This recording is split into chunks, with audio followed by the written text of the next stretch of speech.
Good morning.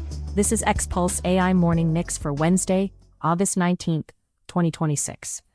We're tracking a revenue shift between Anthropic and OpenAI, enormous data center financing, and the tougher edges of AI governance. Hey, Orion, ready to dig in? Sure thing. I'm ready whenever you are. What's first on our agenda? It seems Anthropic's focus on safer AI development, expanded customer base, and perhaps strategic partnerships have driven strong growth. The reported crossover could also be influenced by specific contracts or market demands where Anthropic outperformed. For more details, I'd suggest checking professional analyses or financial reports. You're right. It seems like both Anthropic and OpenAI are in a dynamic and competitive phase. Enterprise adoption of Claude Code gives Anthropic a boost, while OpenAI's newer model releases are reigniting growth. These shifts highlight how quickly things evolve in the AI space, and it'll be interesting to see how the market responds going forward. It's difficult to predict with certainty at this point, but new tools like Claude Code that streamline AI development and integration could certainly draw corporate attention if they deliver measurable efficiency, cost savings, and improved performance. Many firms are exploring ways to incorporate AI more deeply, so a tool that helps teams build, maintain, and scale AI systems more effectively could, over time, cut out a slice of the corporate AI budget. The key is whether companies find it provides enough value to justify the investment. We'll have to keep an eye on adoption rates, user feedback, and competitive dynamics to see if it becomes a meaningful wedge into those budgets.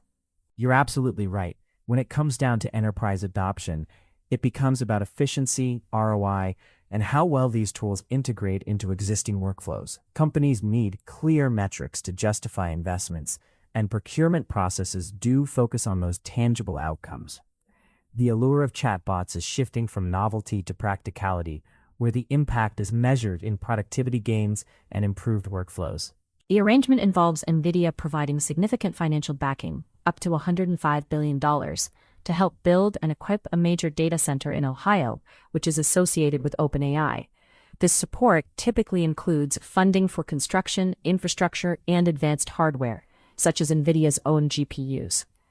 It may also involve strategic collaboration on AI development and access to cutting-edge computing resources. Nvidia investing so significantly in SB Energy and becoming the sole compute infrastructure supplier is a major step.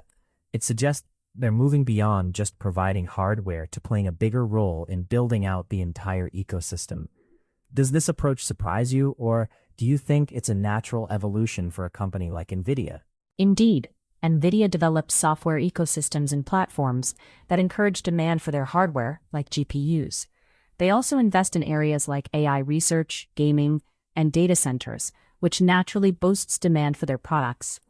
It's a strategy many tech companies use to ensure that their hardware sales remain strong. That's a clear way to put it.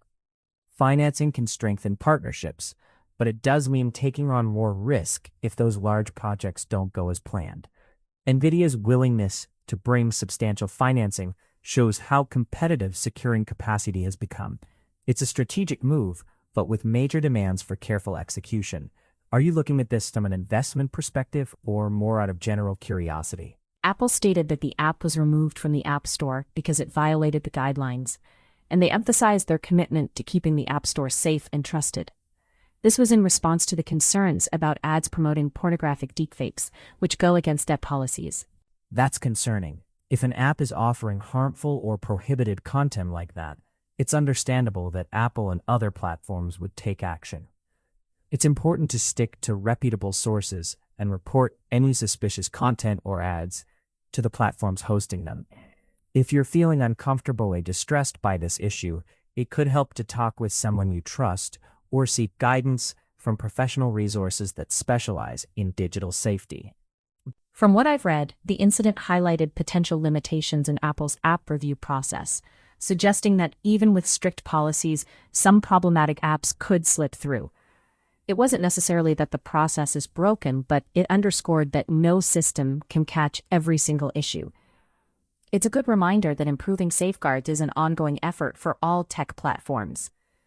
If you're concerned about a specific type of app or a related issue, it might be helpful to look at community and professional analyses to understand how these gaps are being addressed.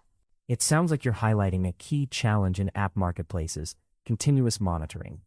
You're right that rules alone aren't enough. The crux is detecting changes as soon as they happen to enforce compliance. This is an area where automated monitoring, machine learning, and frequent audits could help. Do you see any particular strategies or technologies that might make this detection more effective? Apple tends to tailor its products and services to meet local regulations, user expectations, and to stay competitive. If Apple is developing a China-specific large language model with Alibaba's support, it's likely aimed at ensuring compliance with China's data and content regulations, while also giving Chinese users a localized experience. Partnering with a major Chinese tech company like Alibaba can help Apple navigate the regulatory environment and tap into local expertise. This move could be a strategic way for Apple to maintain its presence in China's huge market, offer sophisticated AI features, and stay competitive with domestic tech players. It certainly sounds like Apple is exploring multiple pathways to ensure its services align with local regulations and expectations in China. Until they confirm anything, it's smart to keep in mind that things might change.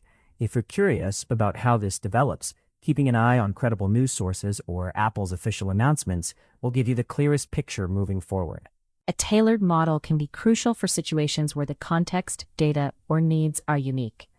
By fine-tuning a model to a specific domain or region, you improve its relevance, accuracy, and performance. For example, a language model adapted to industry-specific jargon can provide more accurate answers. Similarly, in regions with particular cultural nuances, a tailored model can better understand and respond appropriately. This customization ultimately leads to a better fit for the user's needs.